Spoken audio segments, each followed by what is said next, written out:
Hier encore, c'était la troisième fortune de France. Aujourd'hui, c'est un roi déchu qui trimballe les scandales médiatiques. Sorti de nulle part, on l'appelle l'ogre des télécoms.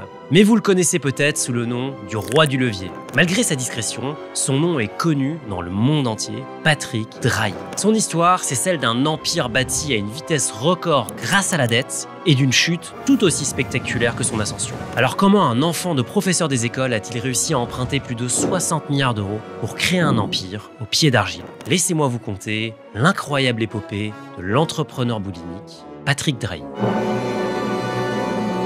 Mais je dors beaucoup plus facilement avec 50 milliards de dettes qu'avec les premiers 50 000 francs de dettes que j'ai contractés quand j'ai créé mon entreprise en 1991.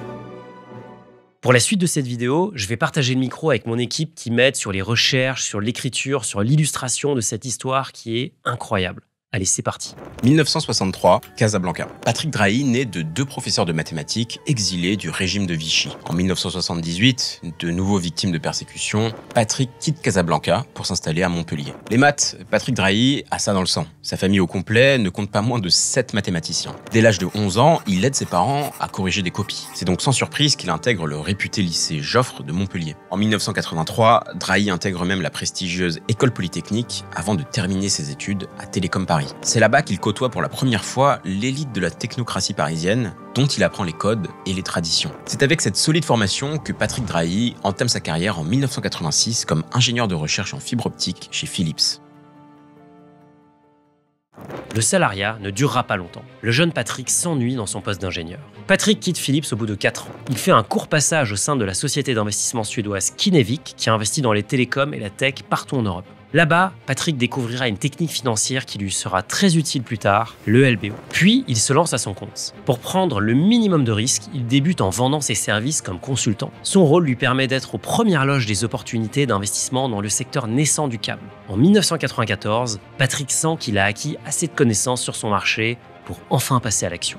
Il décide de fonder sa première société, Sud Câble Service. Sa stratégie, cibler les zones délaissées par le plan national de câblage. Il parcourt le sud de la France, ville par ville, pour persuader les maires de lui confier le câblage de leur commune. Drahi parvient ainsi à tisser une toile de petits réseaux locaux sous son contrôle. Cette stratégie paraît simple et pourtant, personne d'autre n'y a pensé. En 1998, le géant américain UPC veut s'installer en France et rachète Sud Câble pour un montant non divulgué. UPC est une filiale du magnat du câble John C. Malone, le propriétaire de Liberty Media, qui possède notamment la franchise de la Formule 1 et du MotoGP. Drahi l'admire et le prend comme modèle. À 34 ans, il quitte Montpellier pour Genève où se trouve le siège du PC. Fait intéressant, alors que Patrick aurait pu obtenir des millions en numéraire sur ce deal, il négocie plutôt d'être payé en actions UPC. Pour lui, UPC ne peut que grossir sous le commandement de son leader génial. Dans les années 95 à 2000, les investissements en réseau et télécom font rage grâce à l'explosion d'Internet. Tous les jours, on entend aux infos qu'une nouvelle entreprise d'Internet est valorisée à plusieurs milliards sans clients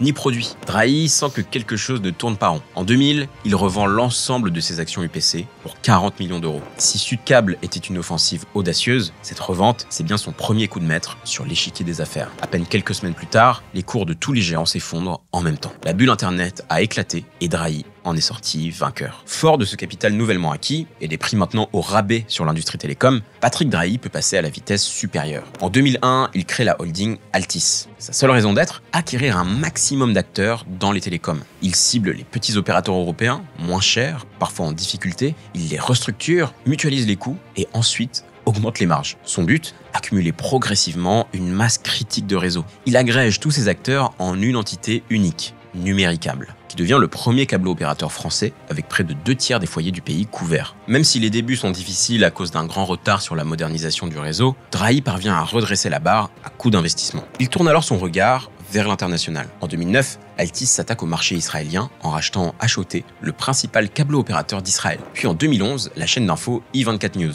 Le pays devient alors une seconde patrie professionnelle pour Patrick Drahi, qui s'y installe temporairement et s'y fait connaître des milieux d'affaires. À partir de là, plus rien ne peut arrêter Drahi. 2014, Altice grille la priorité à un certain Martin Bouygues, autre magnat des télécoms en France, sur le rachat de SFR, le deuxième opérateur mobile français, pour 13,36 milliards d'euros. Vous vous demandez sûrement mais d'où Patrick Drahi sort-il tout cet argent? Numéricable a beau être une belle réussite, elle n'a pas 13 milliards d'euros à sa disposition. Le secret de Drahi, c'est la dette. Une dette dont il n'endosse même pas la responsabilité, appelée LBO. Si vous avez regardé ma vidéo dédiée au LBO, vous savez pourquoi cette méthode est aussi puissante. Pour ceux qui l'auraient raté, je vous fais un petit cours de rattrapage dans quelques instants. Pour le moment, ce qu'il faut retenir, c'est que le rachat de SFR, c'est le plus grand LBO de l'histoire de France. Drahi ne s'arrête pas là. En 2015, Altice s'offre Portugal Telecom pour 7,4 milliards d'euros. 70% de Suddenlink, 7e câble opérateur américain, pour 6,7 milliards d'euros. Et Cablevision, l'opérateur new-yorkais, pour 17,7 milliards de dollars. Altice devient alors le 4e câble opérateur des États-Unis. À chaque rachat, la même technique, un LBO massif. 2016, Drahi s'offre une participation majoritaire dans le groupe Next Radio TV d'Alain Veil, propriétaire des chaînes d'info BFM TV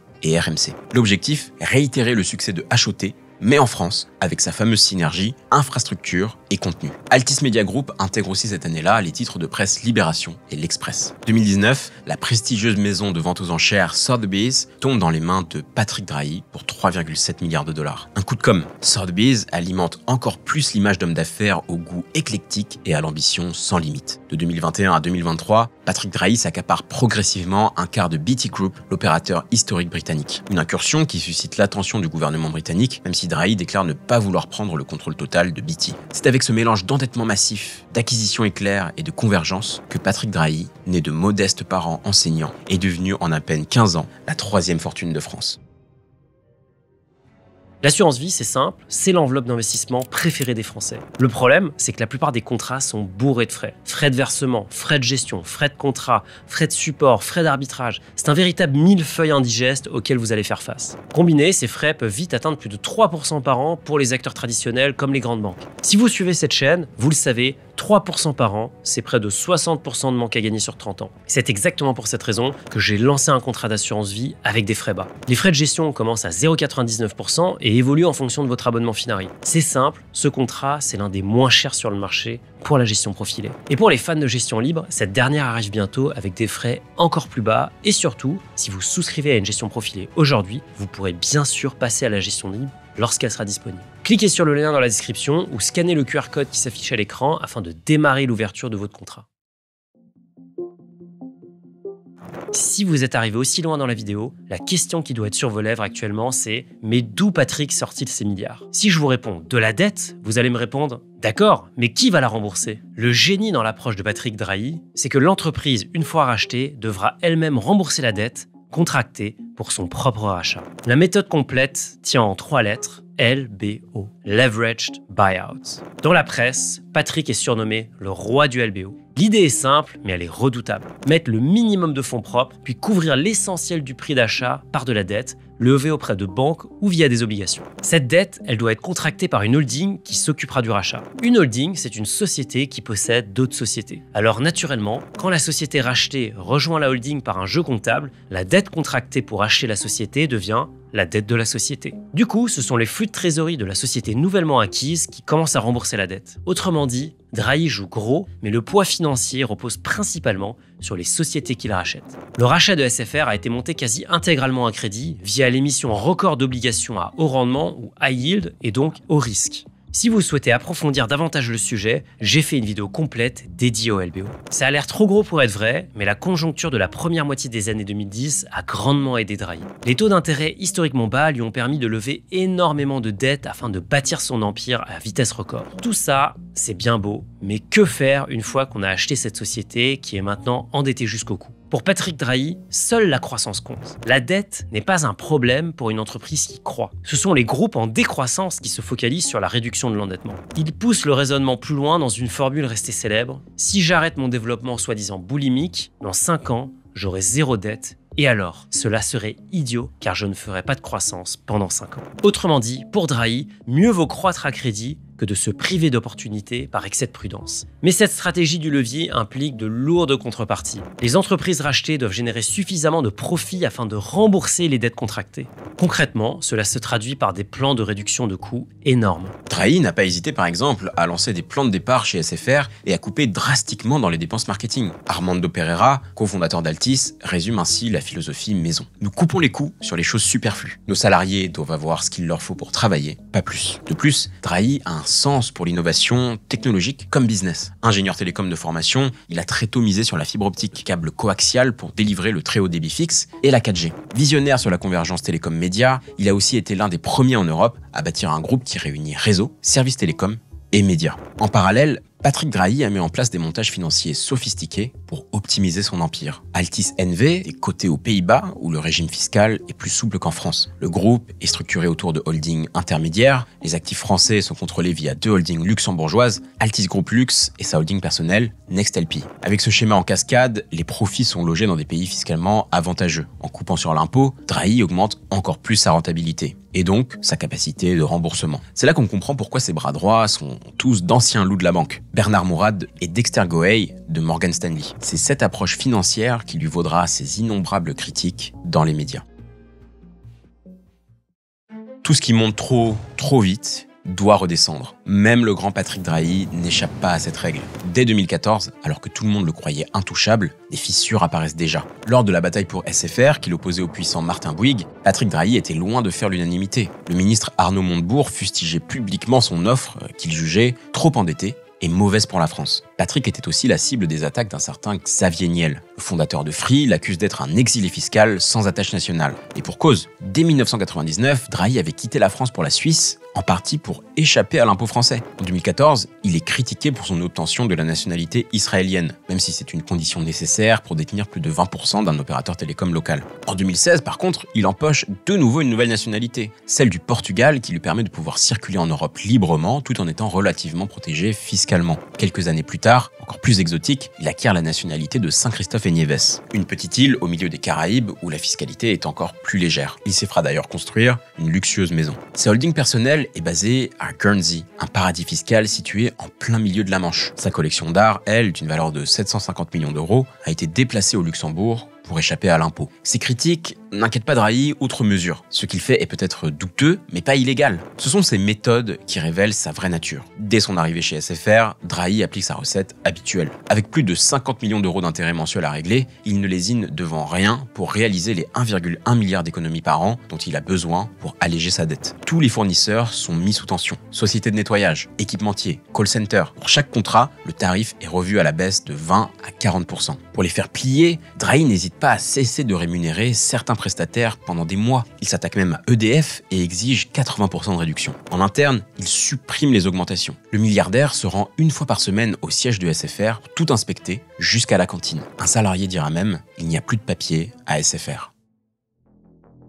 Tous ces efforts n'auront pas permis d'empêcher la brutale chute en bourse d'Altis. Novembre 2017, la publication des résultats trimestriels de SFR signale l'essoufflement de la croissance en France. À peine quelques jours plus tard, un fonds d'investissement annonce avoir revendu sa participation au capital d'Altis USA. Pour finir, c'est l'agence de notation Standard & Poor's qui envisage de dégrader la notation du groupe. La crainte se propage. Altis ne pourra pas faire face à sa dette géante qui s'élève alors à 50 milliards d'euros. L'action du groupe perd plus de 50% en quelques jours. Altis vient de tomber dans un cercle vicieux, le piège de la dette. Embourbés dans le remboursement de leurs prêts, les filiales d'Altis n'ont ni les moyens d'investir ni d'innover. Elles sont donc progressivement enlisées. Ce revers, raconté comme une chute de grâce par la presse, oblige Drahi à réagir. Pour rassurer les marchés, il décide de scinder ses activités. Altis sépare formellement sa branche américaine, Altis USA, de la branche européenne dès 2018. Il multiplie ensuite les reventes d'actifs afin d'éponger la dette géante. En 2021, il retire Altis Europe de la bourse après un rachat d'actions pour environ 2,5 milliards d'euros. En redevenant actionnaire quasi unique de la partie européenne, Patrick Drahi espère avoir les mains libres pour structurer la dette, loin des fluctuations boursières. Mais les années suivantes apportent leur lot de nouveaux problèmes.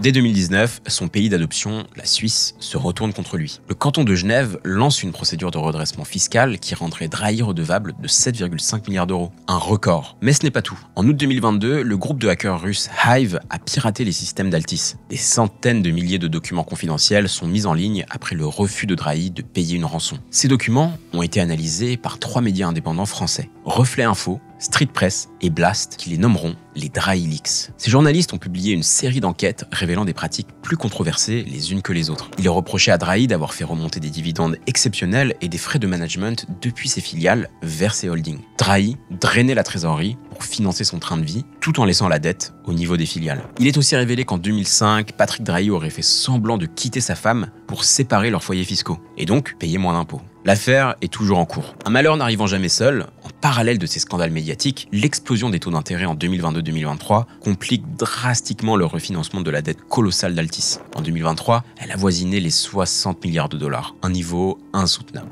Au premier semestre 2022, les charges d'intérêt s'élevaient à 533 millions d'euros. Un an plus tard, ce chiffre passe à 681 millions d'euros. La pression des créanciers monte. C'est dans ce contexte tendu qu'un énième scandale éclate à l'été 2023. La justice portugaise lance l'opération Altis et place en détention le bras droit de Drahi. Armando Pereira est soupçonné de corruption et de détournement de fonds. La nouvelle fait l'effet d'une bombe. Pereira, cofondateur et numéro 2 du groupe, est accusé d'avoir favorisé des entreprises liées à ses proches dans des appels d'offres. La confiance des marchés est ébranlée, les obligations Altis tombent à des niveaux très décotés. Face à ces vents contraires, Patrick Drahi entreprend en 2023-2024 de désendetter son groupe par tous les moyens. En mars 2024, il annonce la cession d'Altis Media, l'entité derrière BFM TV, RMC, L'Express, Libération, au groupe CMA-CGM, propriété de la famille Saadé. Il ouvre également le capital de son joyau Sotheby's au fonds souverain d'Abu Dhabi. En France, les rumeurs sur la vente de SFR sont chaque jour amplifiées. Le ministre de l'Industrie, Marc Ferracci, craint que la marque ne soit absorbée par des capitaux étrangers. Martin Bouygues, lui, a déjà avancé ses pions et est bien décidé à prendre sa revanche. D'ailleurs, si vous voulez que je fasse une vidéo sur cette haute grande famille des télécoms, la famille Bouygues, dites-le moi dans les commentaires. Aux États-Unis, Altis USA est également en difficulté avec une base d'abonnés en déclin et une dette élevée. L'ensemble de l'empire Altis est sous surveillance des marchés. L'aura de conquérant de Patrick Drahi s'est estompée pour laisser place au doute. Sa chute est à l'image de son ascension. Il a bâti très vite et a perdu tout aussi vite. En 2015, sa fortune était estimée à 26,5 milliards d'euros. Cela faisait de lui la troisième fortune française et l'homme le plus riche d'Israël. Aujourd'hui, selon Forbes, sa fortune oscille entre 7 et 8 milliards de dollars, le reléguant à la 404e place mondiale des fortunes. Ce capitaine d'industrie, autrefois glorifié pour son audace, se bat désormais pour maintenir à flot l'édifice qu'il a bâti à crédit. Malgré cela, son parcours reste assez incroyable. Né au Maroc, dans un foyer de parents enseignants, il a côtoyé le sommet de la finance internationale. L'histoire de Patrick Drahi, c'est un peu celle d'Icare, un magnat des télécoms qui a volé trop près du soleil. Mais qui sait, Patrick Drahi n'a peut-être pas dit son dernier mot.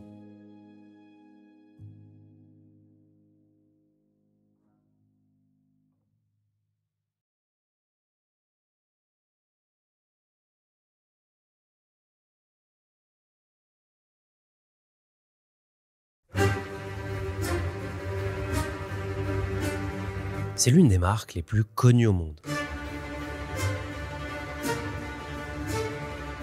Pourtant, derrière la couronne dorée se cache une culture du mystère, des secrets et de l'opacité. Rolex ne publie aucun chiffre officiel et ne parle jamais à la presse. Tout ce que l'on sait, c'est qu'avec 11 milliards d'euros de chiffre d'affaires en 2024, Rolex s'accapare à elle seule un tiers du marché de l'horlogerie de luxe suisse. Alors comment un orphelin allemand démuni a-t-il donné vie au symbole international de la réussite personnelle? Et aussi, pourquoi les Rolex coûtent-elles aussi cher? Laissez-moi vous conter l'histoire d'insolence de Rolex. Tout le monde a une Rolex. Si à 50 ans on n'a pas une Rolex, on a quand même raté sa vie.